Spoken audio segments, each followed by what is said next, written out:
So Amaravati గురించి మనం ఇప్పటివరకు చాలా టాపిక్స్ చేసాం. అసలు అమరావతి రాజధానిగా ఆంధ్రప్రదేశ్కి ఉంటుందా ఉన్నదని.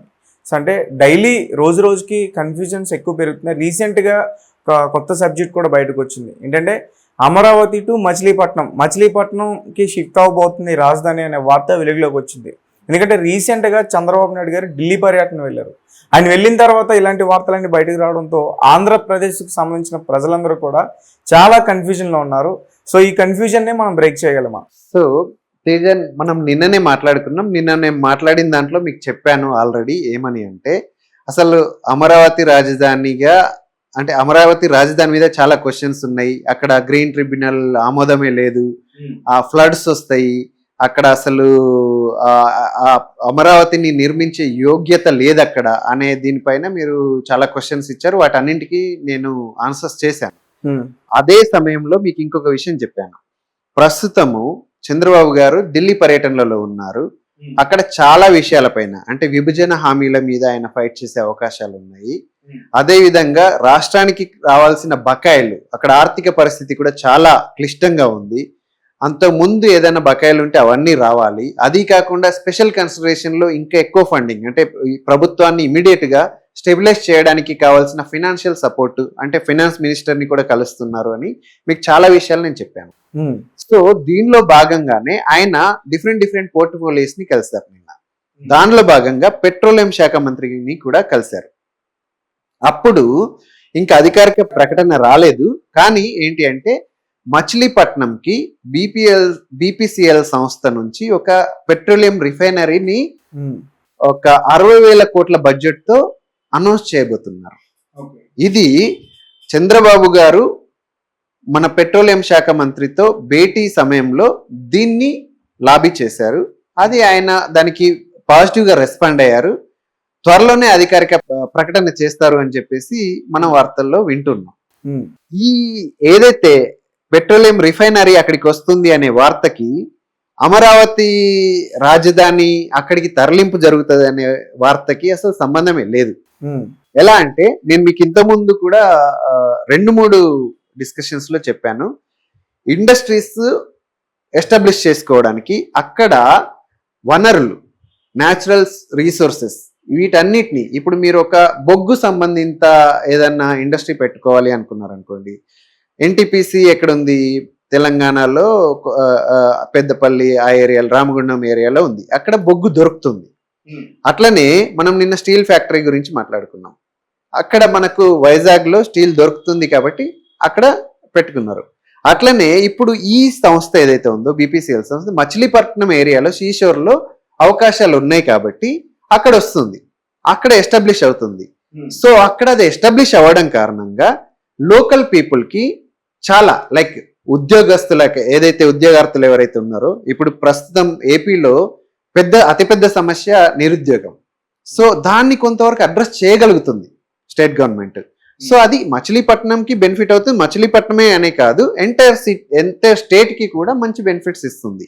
కానీ అక్కడ ఒక ఇండస్ట్రీ రావడం అనేది అమరావతి రాజధానికి లింక్ లేదు. అసలు అమరావతి రాజధానిగా ఉంటుంది. దానిపైన ఎలాంటి క్వశ్చన్స్ కానీ అభ్యంతరాలు కానీ లేదు అని అంటే కన్ఫ్యూజన్స్ కానీ ఏమీ లేదు. అక్కడ ఒక ఇండస్ట్రీ అనౌన్స్ చేస్తున్నారు ఎందుకంటే అక్కడ రీసోర్సెస్ ఉంది కాబట్టి. దీనికి అసలు సంబంధం లేని మ్యాటర్. అదేవిధంగా మీకు ఇంకొక విషయం చెప్పాలి. ఇక్కడ ఏంటి అంటే నేను మీకు చెప్పాను ఇంతకుముందు లైక్ ఏంటంటే హైదరాబాద్కి అంటే చంద్రబాబు గారు ఉమ్మడి ఆంధ్రప్రదేశ్లో హైదరాబాద్కి ఐఎస్బి లాంటి ఒక విద్యా సంస్థని తీసుకొచ్చారు. అలాగే అక్కడ ఇట్లాంటి ఒక మంచి విద్యా సంస్థ కావాలి మేనేజ్మెంట్ స్టడీస్ లో అని చెప్పేసి XLRI అని చెప్పేసి జంషెడ్పూర్లో హెడ్ ఇన్స్టిట్యూషన్ ఉంటుందన్నమాట.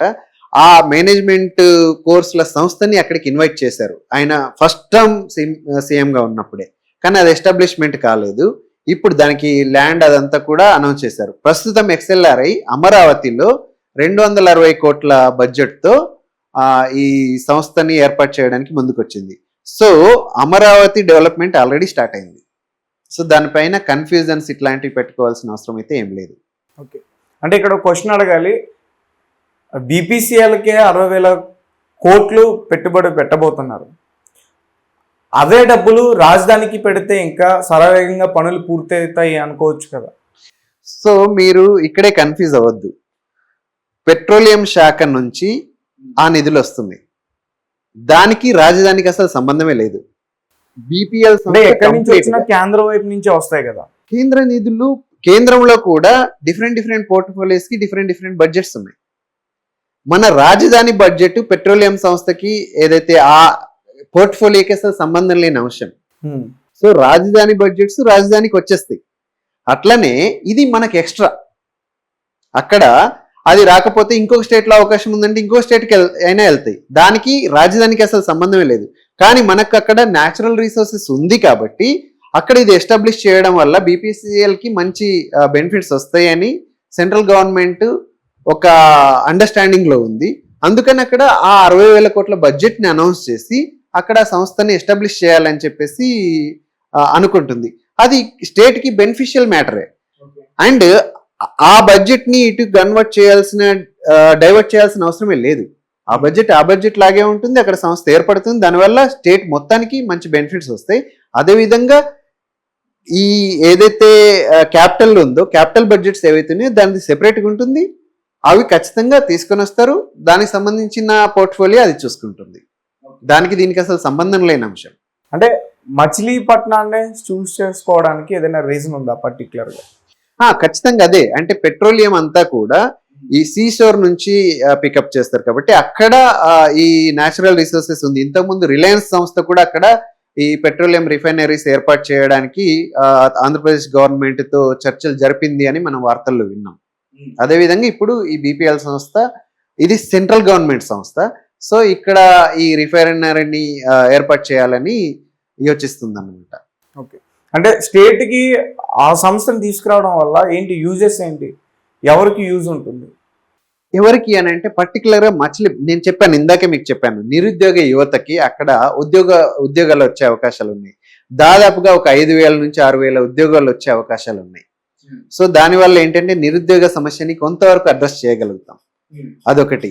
అదే కాకుండా ఏంటంటే అక్కడ ఒక ఇండస్ట్రియల్ బెల్ట్ వస్తుంది అని అంటే దాని మీద డిపెండ్ అయి ఉన్న లోకల్ బిజినెసెస్ కి కూడా, అంటే మీరు ట్రాన్స్పోర్టేషన్ లాజిస్టిక్సే అనుకోండి, లేదు అని అంటే అక్కడ చిన్న అంటే ఏది ఇప్పుడు అంటే బయట నుంచి కొంత అక్కడికి అంటే మచిలీపట్నానికి వెళ్ళే వాళ్ళు, అంటే మైగ్రేట్ అయ్యే వాళ్ళు ఉంటారు. వాళ్ళకి ఏంటి అని అంటే ఈవెన్ రియల్ ఎస్టేట్ రంగంలో కూడా మంచి అవకాశాలు, ఉపాధులు దొరికే అవకాశాలు కూడా ఉన్నాయి.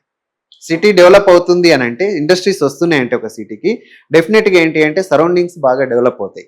సో అలాంటప్పుడు ఏంటంటే డైరెక్ట్లీ ఇండైరెక్ట్లీ మంచి ఉపాధి అవకాశాలు కానీ, లేదు అని అంటే బిజినెస్